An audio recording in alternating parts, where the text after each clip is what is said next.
Amy. I will spotlight myself. So I am big. I also hate talking about myself. So we'll skip over that pretty quickly when we get to it. Like Amy said, we're talking holiday marketing today, which is like we all just finished turkey time, but it's going to be here very, very quickly. So we want to jump into this. And like Amy mentioned, we are going to be running monthly workshops on marketing. I am really deeply passionate about our local businesses, and marketing is such a lever that we need to learn how to pull. It's also one of the biggest challenges. So Amy, the Small Business Center, Trenville, and I were all working together to be able to bring this to all of us. Because as small business owners, most of us are doing our own marketing, which means we need to really understand how it works and how to apply it in a way that is effective and efficient, because we don't have a lot of resources and a lot of time or money or anything to throw at it. So that's what we're going to be doing over the 12 months in all of our workshops. All of my stuff is custom to small businesses and really more micro businesses, anybody who's in a team of 5 and under, which is the dominant amount of us in the Bay of Quinte. All of this works for any size business, but it's really, really good for those of us that are either working on our own or we have a very small team that is trying to manage everything, which we know we have a lot of hats we put on. So today we are going to be talking about the holiday spending that is about to happen. It is such an incredible time for businesses. It can be overwhelming when you're trying to dip your toe in the water of how do you put your product or service out into the market. And I know this year in general, I like to say we're all playing business on extra hard mode right now. The economy is really difficult. We've been dealing with a lot of economic disruptions. And I know from the people I work with and the research I do, most of us are not having the easiest year. So Q4 is so much more important right now than it usually is. It's usually a big revenue driver. It's really important this year that we know how to focus in on it, which is one of the reasons Amy and I wanted to start with this holiday marketing webinar, so that we can get this out to all of us and we can really apply it. And we can dip into some of the money that is about to circulate. Over the next 3-4 months in the Bay of Quinte alone, there's going to be $192.6 million going around. Even though we're in a economic situation where people are actually spending less this year in general than they did in previous years, we still are going to see a lot of money change hands. And the really beautiful part of it is that about 60 to 80 million is going to be spent at local small businesses. This is not all going to go off into Amazon. There's a really beautiful sentiment that's changing where people are really looking to invest in local. We're going to talk about that. And I know from working with us small businesses, we don't need $10 million this Christmas to hit our revenue targets. We need a really, really small sliver of this really giant pie that is about to go around. So what we want to do is to make sure we're using our marketing to get that little bit that we need to hit our revenue goals, that will keep our business in a really healthy, robust place. It doesn't really take that much with marketing to be able to tap into this, because when we really understand just how much money is circulating, you get a sense of the really small percentage that you need to tap into with your marketing. So we're going to be talking about that today. I'm going to take you through 5 pieces. I talk a lot and I talk fast, so I will try to be a little bit slower than I usually am, but there is a lot I want to fit in. First, I'm going to talk to you about how to build a simple 1-page holiday campaign plan. We can go much further with campaigns. I love campaigns as a marketer, but in general, if you can at least get focused and intentional with one of your primary products or services during Q4 and follow this simple kind of a campaign, you're going to see results. Beautiful thing about us small businesses is usually our marketing is a little hodgepodge. We tend to fall into the random acts of marketing trap. So when we do get a little more focused, we can see a lot of big results out of it. I'm going to talk to you then about Bay of Quinte marketing trends for this year. We live in a very specific market, and one of the challenges we can encounter is when we don't really understand who we're talking to, we just kind of like scream into the void with our marketing. When we get to know our actual market here in the Bay of Quinte, we can connect further with who we're actually speaking to. And then I'm going to talk to you about annual holiday market messaging. So when we enter a very unique cultural period like the holidays, there's very specific sentiments that people are in the middle of. It's tradition, it's nostalgia, it's gathering, it's connection. It's a really beautiful energy. And we want to know how to put that in our content and in our campaigns. So I'm going to talk to you about that. And then I'm going to quickly go over choosing promotion channels, which is really just social media, email, that type of stuff. It's mechanisms to get your communication out to your market, print, radio. And depending on which market segment we're talking to, there's just ones that are more efficient than other ones. And then if I don't take up all the time with my talking, we will have some time for Q&A. As Amy said, this is me. My name is Cheyanne. This is my logo. I am a marketing consultant. I work exclusively with independent businesses. My heart is there. I really love what we give back to our communities and our industries. I am a fourth generation entrepreneur. My mom owns a brick and mortar in downtown Trenton. I am a solopreneur myself. I support my household as a single mom on my business. And my sister and I are about to open up a restaurant, which is a big project, but really excited for it to have a brick and mortar of my own. I've been doing this for about 8 years. I have worked with over 200 small businesses, all the way from Kingston to Stratford, B2B, B2C, brick and mortar, retail, online, it doesn't matter. The one thing that I focus on is working with independents and working with good businesses that are doing good things. Those are my people. And I absolutely love bringing marketing out of the ickiness and the overwhelm and helping us understand how we can use it as small businesses in a way that feels really authentic, really fulfilling for us, and it really does well in driving the revenue. So let's start with building a very simple one-page holiday plan.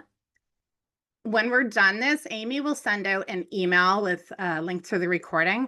I'm also going to give you a link to a Google Doc I create. I call it a workbench. It'll guide you through this process if you want to come back to it afterwards.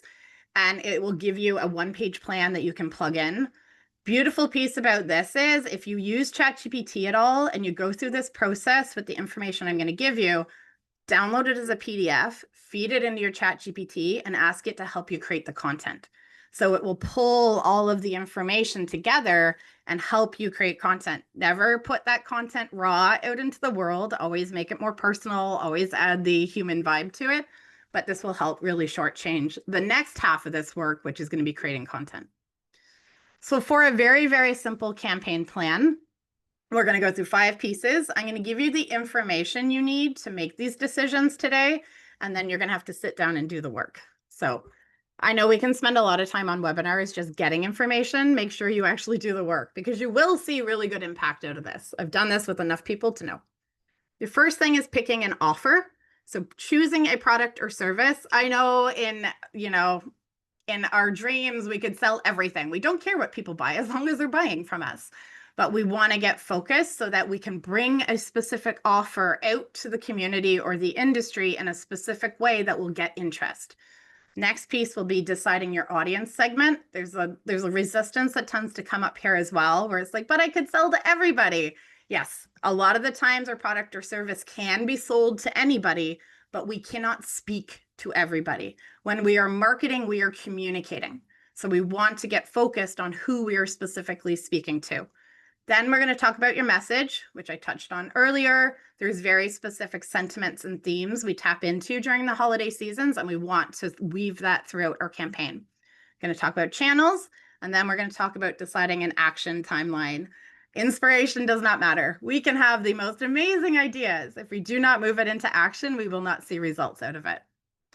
So picking your offer, I want you to pick one specific one, a product, a service, or an event that you're going to focus on. It does not mean you can't go through this process for more products and services if you have the bandwidth, but for each campaign, you want to focus on one thing specifically.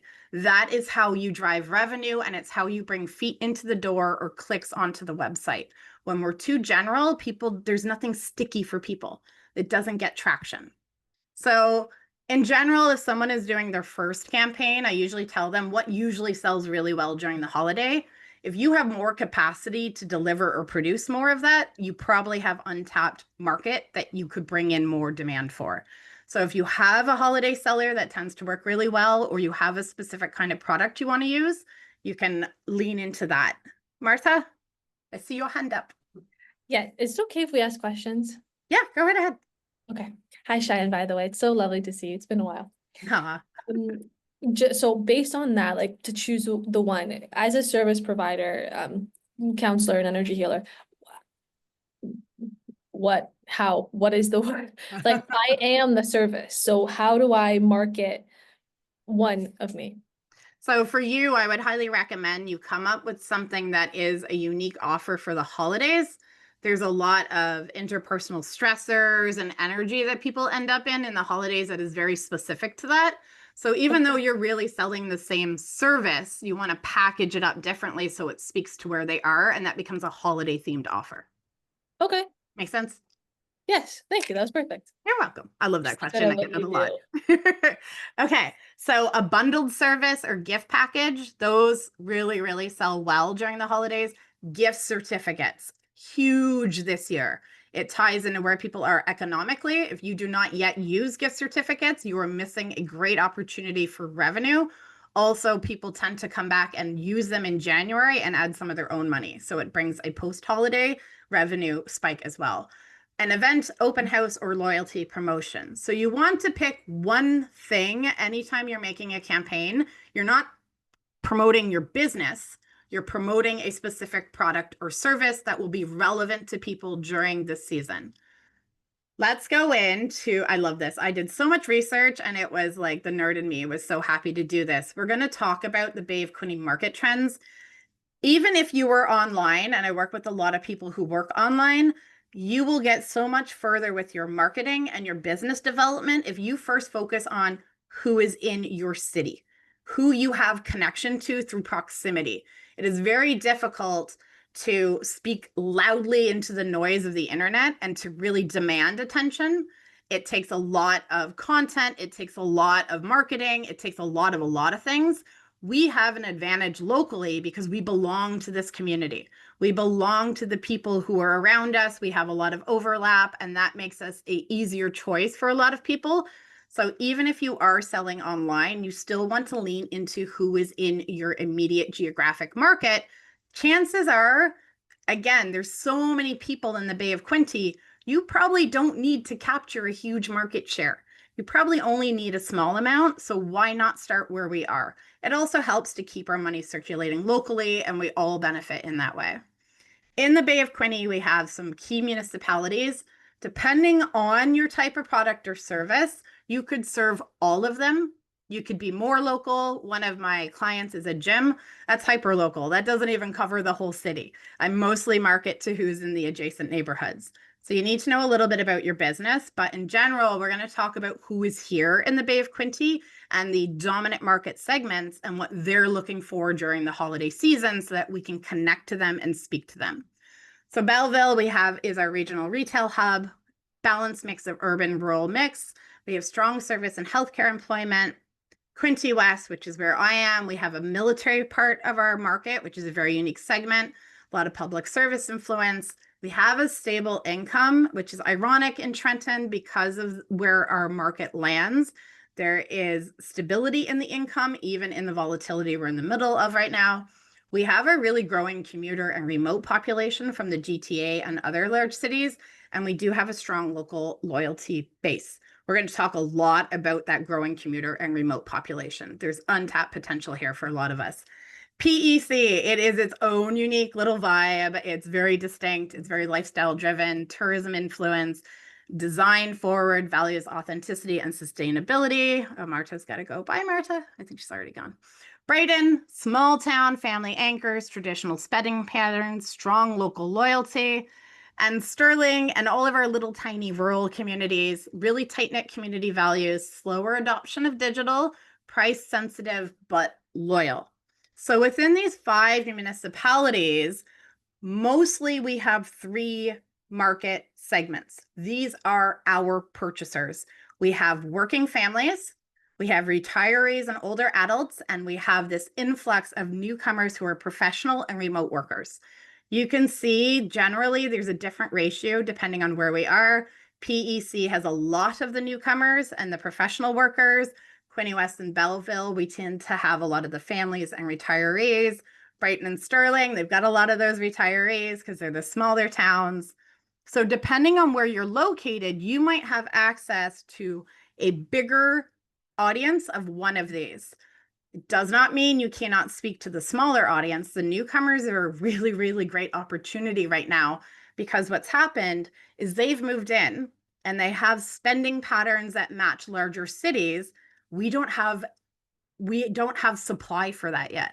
So there's actually a really beautiful gap in our markets for people who are looking for what they're looking for, which I'm going to tell you what that is. So if that is alignment for you this holiday season and you can put something towards that, you might be able to capture them because nobody else is offering what they're looking for yet. Retirees have their own qualities and families have their own qualities, which is what I'm going to go into. And this will help you really make sure the marketing you're putting out during the holiday seasons is speaking to the actual market we have in the Bay of Quinte. And that's when marketing works well, when we're connected to our community. So for our working families, these are households, usually generally it's millennials. I fall in this. We're juggling a lot of things. Kids, rising costs, work. We're very valuing convenience and practicality and good value for money. Our buying decisions balance time, cost, and family enjoyment. They'll spend when something feels worth it or makes life easier. Our retirees and our older adults tend to be empty nest or retired residents. These tend to be the longtime locals. They're the ones who are always sharing really beautiful stories on Facebook when they see an old vintage picture. They've been here a long time. They hold our legacies. So they really value stability, familiarity, and trust. They spend cautiously but consistently. They have a stable income. These are actually the only market segment that is increasing their spending this year. Most market segments are decreasing by about 10%. They're increasing by about 5%. So they're a nice one to connect to if it makes sense for you. They prefer dependable quality and personal service over trends or discounts, which makes small businesses a really great fit. We naturally fit the way that they shop. For our newcomers, our professionals and remote workers, these are newer residents. They've moved from a larger urban area for lifestyle and affordability. They value some more of that aesthetic. They value design, experience, and local authenticity. Even though they're looking for bigger city urban offers, it's about being grounded in the new city that they've moved to. They are also tend to have more discretionary spending, so they're willing to pay more for products or services that reflect their values and make them feel connected to their new community.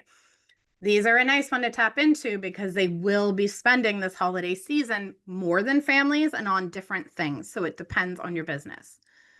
So when you have that information, when you're designing your plan, you pick an offer, and then you identify your audience segment. Out of those three, which is the dominant ones in the Bay of Quinte, which feels like the best fit? Usually when we're first designing something, I tell my clients, think of your best customer, your best client. You're like, if I could have 1,000,000 of them, my business would be so easy. That's the one you want to speak to in your campaign because for every one that has found you and engaged with you, there's probably tens of thousands out there in the Bay of Quinte that haven't had that opportunity yet. So if you speak to them and that market segment in your marketing, more of them will get to connect. So really contemplate who have you worked with, who's been a good client or customer, and do they fall into one of those buckets? Now we're going to talk about annual market messaging. I love the vibe of the holidays. If anyone that is a super big Christmas time person, I'm obnoxiously so. It's because these type of things probably resonate with you. We have some that are very standard. They stay very stable over the years. It's what makes it a tradition. And then we have some that are newer this year because of what we're all experiencing in our lives. I'm going to talk about both of them. In general, togetherness and belonging, it's one of the most beautiful pieces of the holidays. And if we can connect our product or service to this theme, to any of these themes, it becomes strong messaging. So what I want you to do is to be listening and be like, you know what, that product or service I thought of, it does really fit this. And give your brain space to be creative. It doesn't have to be a very in your face, obvious connection. You can sit with it and let it percolate. So for togetherness and belonging, it's that desire to connect, to gather, to share meaningful time with others. Holidays have always been a social anchor. It is one of the things that we really, really lean into each year, and it is a stable part of the holiday season. So if you can tie your product or service to this type of thing, people will resonate with it. Generosity and gratitude is another one of the themes that is very consistent for the holiday season. This is the instinct to give, appreciate, and receive express care through gifts, service, and kindness. The act of giving reinforces social bonds and identity. Even though the data is showing us people are spending less on physical gifts this year, they're shifting that spending to experiential pieces. So this is always what's behind gift giving. It's just the way that we embody it and express it shifts year to year, but it's always about this concept of generosity and gratitude. And this is one I really like, and I think that a lot of us could use it this year: hope and renewal. So the sense of optimism, reflection, and fresh beginnings that mark the end of one year and the start of another. It taps into deep cultural cycles, light in darkness, renewal after rest, a belief in what's next. This is something, especially right now, we're all kind of like, someone give me a bright light, someone give me a hope. So it's a really beautiful opportunity to tap into that with our marketing, especially moving into the new year. I'm going to talk about at the end. There's actually quite a few events we can tap into for the holiday season. In 2025 specifically, this is a unique year. I know we're all feeling it. I know we're all kind of like in our personal lives, we're making adjustments to navigate this as gracefully as we can. And in our business, we're feeling that on the other end. I have a lot of conversations with businesses and organizations who are seeing something completely different now than they've seen in 20 years of being in business. And during the holidays, what people are really going to be focusing on this year is value and meaning, which is really good for us independent businesses because this is what we do well. So people are buying fewer gifts, but they're spending more carefully on things that feel special, useful, or local. We are positioned in a really great space where what we naturally provide is becoming what people are looking for. So we want to make sure we're communicating that. Quite often, I get so frustrated with my clients because they have these amazing products or services. They've poured their hearts into making them really amazing, really special, but then they hold back on putting that out in their communication. They want people to either just kind of know or they don't want to brag. We owe it to the market to help them see that because Walmart and big box stores are not going to hold back on bragging. So we need to make sure we're giving them an opportunity to see what we have. If we have elements that are locally sourced, or if we've made it, or if we are local, just by basics on the foundation, we get to have that position. What makes us our product or service special? What thought have we put into it? Those are things you want to really put at the front this year because we tend to hold back on it too much. And it is what people are looking for. It's what they're looking to spend that $60 million on. Trust and familiarity. Again, one of the advantages of being in the same community as someone, it's called in-group marketing. Psychologically, as soon as we know someone is from the same city as us, we have a sense of trust and familiarity with them, which is why I always say lean into that market to start with.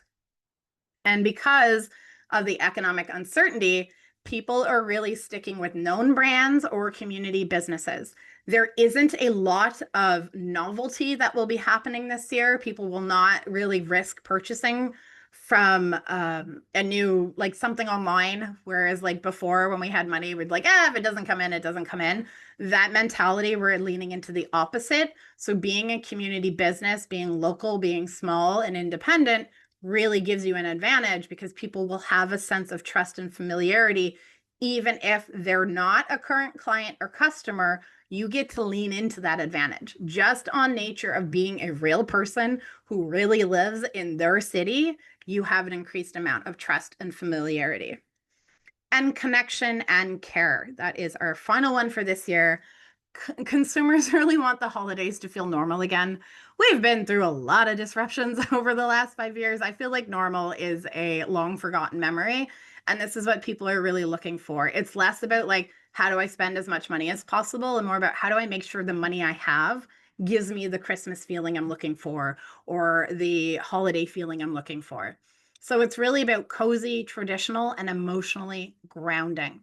This shifts a little bit depending on the target segment we're talking about. Younger don't tend to be as much into this. Actually, when I was doing my research, I had to laugh because Gen Z is the only market segment that is spending a lot of their money, their holiday money on themselves, on self-gifting instead of buying for their families. And that made me laugh because it's such a stereotype. They tend to operate very differently, but because our market segments are most likely to be one of those three in the Bay of Quinte, working families, retirees, or newcomers, we are going to be really grounding into traditional, into the mundane type of Christmas where it's less flashy, but it fits our types of businesses really well. So for our working families, is that if that is the market segment you identified, their mindset right now is really about balancing cost and joy. They're doing a juggling act, like most of us working families almost always are. They want to spend the holidays, they want the holidays to feel special without overspending. So they're looking for choices that match that kind of mindset. Their motivation for purchasing is going to be about experiences, ease, and meaning. So if you're looking to connect with them, you want to focus on that. Excuse me. They have a moderate price sensitivity, so they'll spend if it feels smart or time saving. I was just at the Trenton Deli. I talk about them a lot because I love them. I'm there like 4 or 5 times a week. And I was talking to the owner, Erin, and she had launched a new product she was testing out of stuffing, bread cubes cut in for stuffing with a seasoning packet. And she had only made 20 because she's like, we'll see. Things have been so weird this year. When I think things are going to sell, they're not. And she's like, I can convince 5 of my friends to buy these anyways. And she sold out within a day or two because even though people are being cautious, they saw, oh, that's stuffing taken care of. They trust the cook in the deli, really good. They have really good food.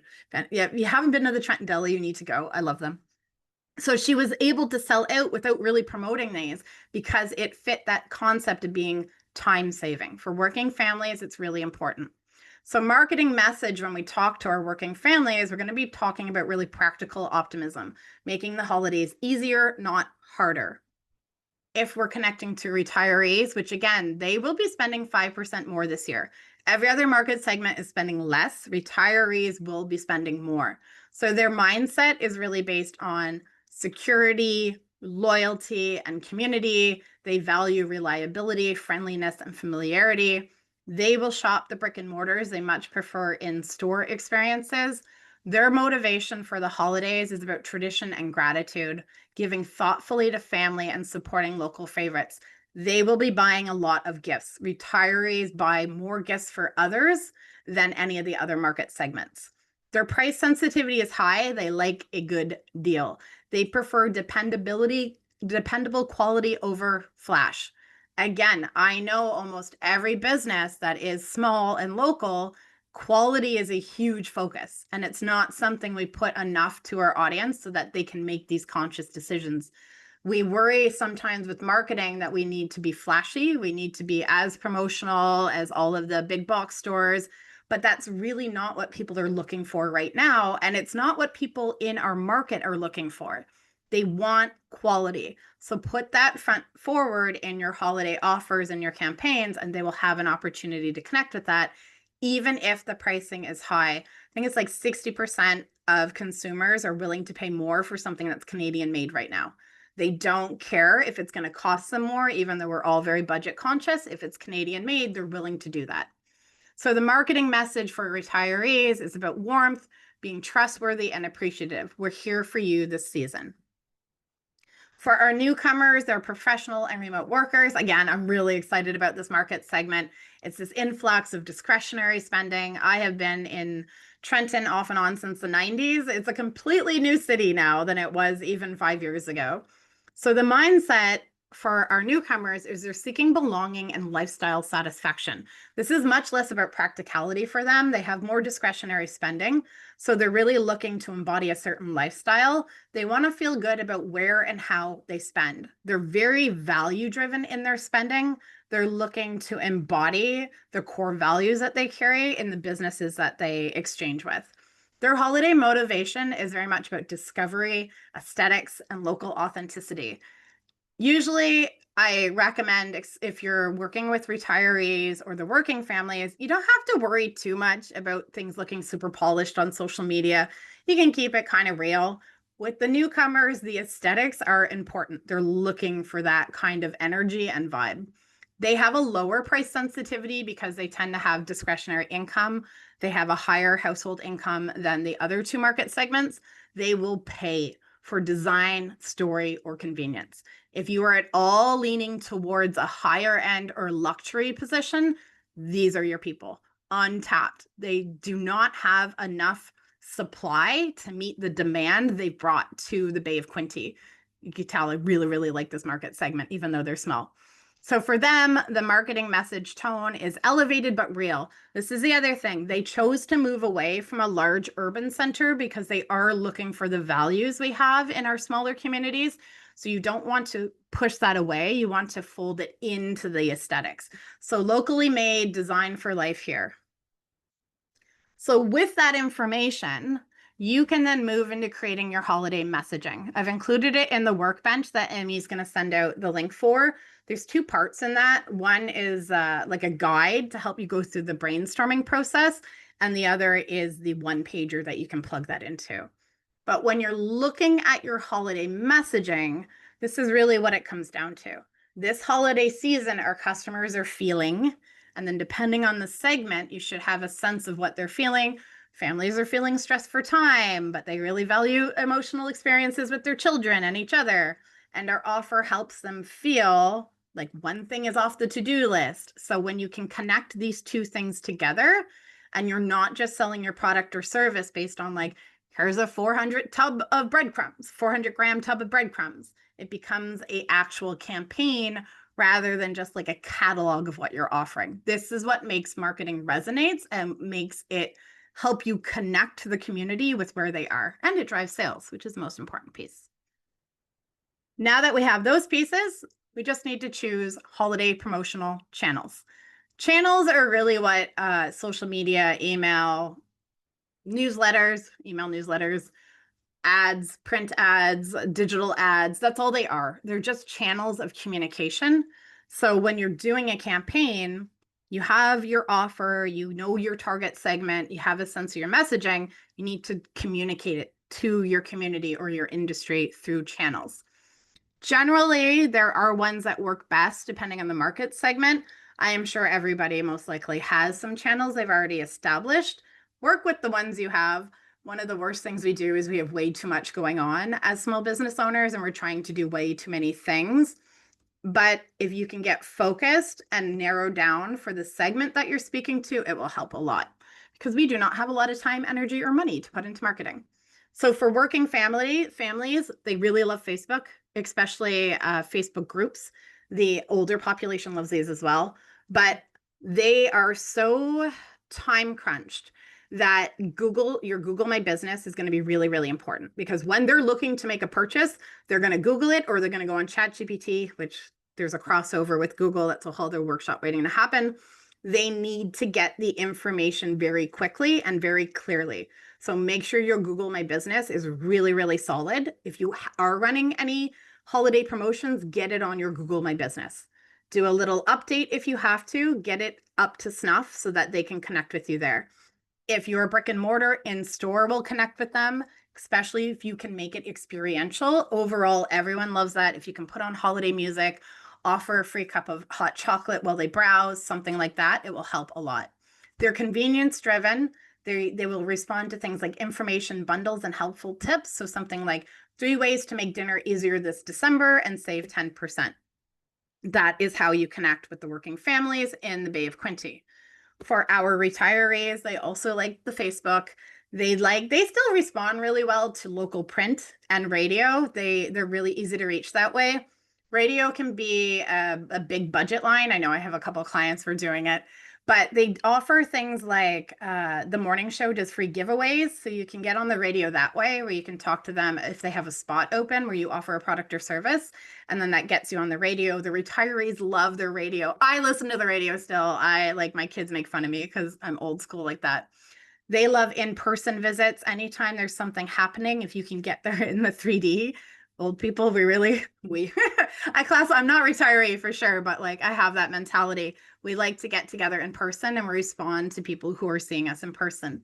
So for them, content that works well is consistent updates, Early bird deals, they like a good deal. Gratitude posts, something like, thanks for being part of our community. Your holiday preview is here.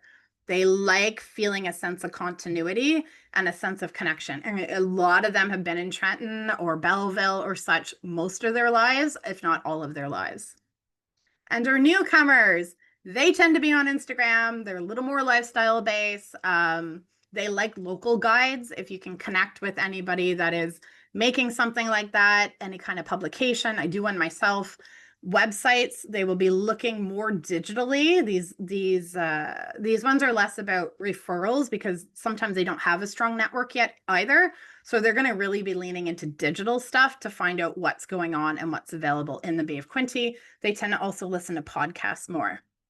So to connect with them, we want to lean into your visual branding, storytelling, design, and they really value sustainability. This is the market segment. I will say, if you're trying to connect with them, you do want to figure out how to do stuff like reels, how to make things tell a story and emotionally connect. They really respond to digital media because that tends to be what they're used to interacting with. For them, an example would be a holiday table worth gathering around made in Quinte. So they're still looking to connect with where we are here. That's why they moved here, but they want it delivered in a way that matches that kind of lifestyle and aesthetic that they're used to. So you want to pick, I would say, 2 channels. Don't overwhelm yourself. You do better by being focused and intentional on minimal channels. When you have a bigger budget, you can do a bigger campaign. They're called multi-channel campaigns or integrated campaigns. I run them for some of my clients where I'm using social media and email and radio and maybe some digital ads, and I coordinate them all together. But even if you just get 2 and you get focused and you bring in the same messaging and you promote the same offer, it gives people 2 touch points where they're absorbing this and they see continuity. Clarity sells. So if you only have the resources for so much marketing, I like to say if we have 10 units of marketing we can put out, you're better off doing 5 on one channel and 5 on another than doing 2 on 5 different channels. So really get focused, try to pick 2. So when we bring that all together, if you work through the workbench or do it on your own, you will have an offer you've chosen. You will have an audience segment. And I know that can be tricky. I do understand the resistance that can come up with picking one. Doesn't mean you can't run multiple campaigns if you have the energy and time for that. You will have a sense of the messaging you want to connect to. What is the emotional theme? What is the story you're inviting people into with purchasing your product and service? How are you lining it up with their lives and what they're going to be in the middle of during the holidays? And you have a sense of the channels. Don't sweat too much about the channels. Definitely don't go start up a new one if you don't have it, but just being mindful of where you'll have the most traction connecting to each of those market segments. And then the next piece is you need to decide a timeline. We need to make this concrete. When are you going to start your campaign and when are you going to end your campaign? This will depend on what event you're anchoring it to. So I'm going to give you a couple of different options so you can just see how many different revenue opportunities we have, because we do have quite a few different events that happen during the holiday season. We have Diwali, which is October 18th to the 23rd. I think it's technically the 20th this year. But this spending will cover gifts, clothing, home decor, jewelry, cultural goods. Black Friday and Cyber Monday, they're always big. They're going to be exceptionally huge this year. If you have margin for running a promo or a discount, tap into this. And there's really smart ways you can leverage it. I worked with a mentee where she was in Ladies' Night downtown Trenton, and previously she'd had people come in and gotten the special, but then it was just that one night. There was just a little bit of a revenue spike. So we rearranged it and we added a offer where if people booked that night for the next month or the next 3 months, they would get a 10% discount. So she had a whole bunch of people come in and they booked for future appointments. So get creative with this. The ideal promotion always goes back to whatever your business goal is. If you have a slow period after Christmas, maybe you do something that will help people come in after January. Gift cards are good for that. So just understand, if I know my mom is a business owner, it's hard to run discounts. Our margins are razor thin on a good day, so we can get creative with it. So Black Friday and Cyber Monday, if you can, November 28th and December 1st, these are key drivers of holiday spending. They're going to be huge this year, especially consumers are flocking to both physical and online stores for discounts and deals. We have Hanukkah, which is the 14th to the 22nd of December. We have Hanukkah related spending, gifts, festive meals, toys, cultural goods. Christmas shopping rush. For most part, this year especially, it's going to be a wave where Black Friday, we're going to see a huge spike in spending, and then it's expected to dull down a little bit, and then it'll pick back up towards the end of December. This is where those last minute gifts come in. And if you are local in brick and mortar, you are a perfect position to offer last minute gifts because people can walk in and walk out with it. No worries about shipping delays or anything like that. These are last minute gift purchases, in-store shopping, and holiday experiences. The experiential piece is huge. It's been growing every year, but even more so this year because people are looking less to value products. They want the feeling of the holidays. So even if you can make the in-store shopping experience feel very holiday oriented, that will help a lot. If you can run a little event because it's a fit, that will help a lot.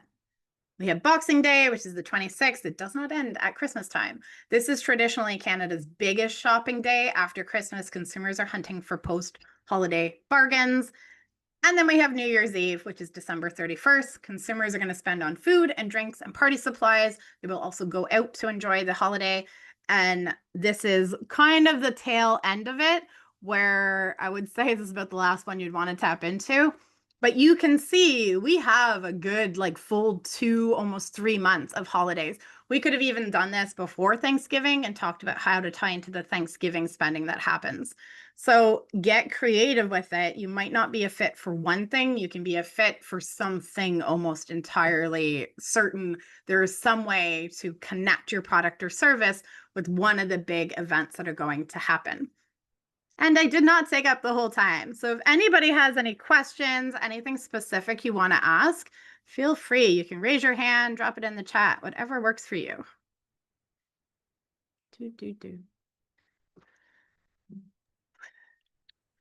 I'll ask a question. Okay. So, leading up to each of those holidays, what in like your experience is a good amount of lead time for these campaigns to like really get the most reach? If you can do That's it. a loaded question. No, I do this a lot. This is one of my favorites. I love running campaigns with my clients. Ideally, I would say 6 weeks is a minimum. Then you can do Okay. a couple of weeks of like a teaser building up excitement, which is really nice. That gets people excited, especially if you have an email newsletter. You can release it to them first to honor that proximity that they've given. But you can run it really, especially in the heat of the moment. So when we're coming up to Black Friday, a week or two will be enough because Okay. people are so actively looking to purchase. But I like to run 6-week campaigns if we can at minimum. Good to know. Thank you. Where is my office located? I work from home, but I can certainly give you my email and we can have a chat with that. Here, let me drop my email in the chat for you, Ronnie. Yeah, no, I'm one of those remote workers, which I absolutely love. The flexibility is brilliant. Any other questions? I love holidays. It's a fun time of year, and I know it's been a difficult year for all of us. So you're welcome. So I really want us to understand that it doesn't take much. This does not take a huge campaign. I do big campaigns for my clients. I love it. But I have other clients that I have been mentoring and advising for 2 years. And one is a brick and mortar in Kingston. She has a tea shop.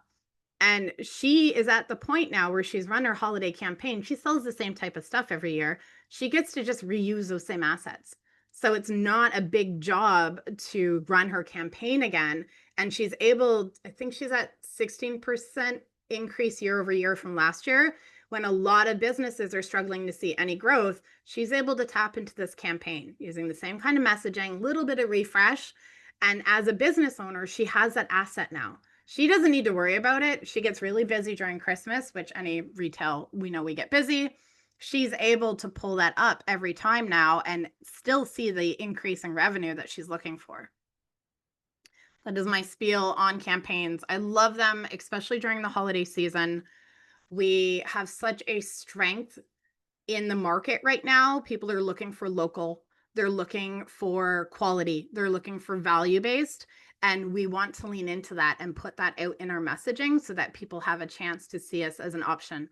And they're not locked into like, oh, well, all I keep hearing about is, this big box store. And that kind of top of mind thing will grab a lot of people, where if we can get in front of them just once, it can often be enough because they're already motivated to buy local. They're already motivated to buy something meaningful. And if we just make sure our marketing is getting out there for them, it gives them that opportunity to come put their dollars in our bank account instead. Okay. Amy and I are really excited for this year-long collaboration. We will have another workshop next month, and this one is going to be about identifying the stage of business development you're in, start, stabilize, or scale. And I'm going to tell you what you want to focus on for marketing for each stage. Marketing should be done very sequentially. It takes away the overwhelm and the guesswork. And I'm going to show you exactly what your priorities are. And as you build up your systems, they keep building into each other so that you're not starting from scratch. Great. I'm excited to keep running these workshops and to be able to keep building your marketing knowledge, because the more empowered we are as marketers in our business, the stronger our foundation is and the stronger our community ends up in general. Amy, any last words? I guess I'll just say that so we'll be sending out an email after this webinar, and we'll include the link to this recording as well as the link to the workshop that Cheyanne just mentioned. So you guys will be able to sign up super easy. Any if there's not any other questions, I can stop recording.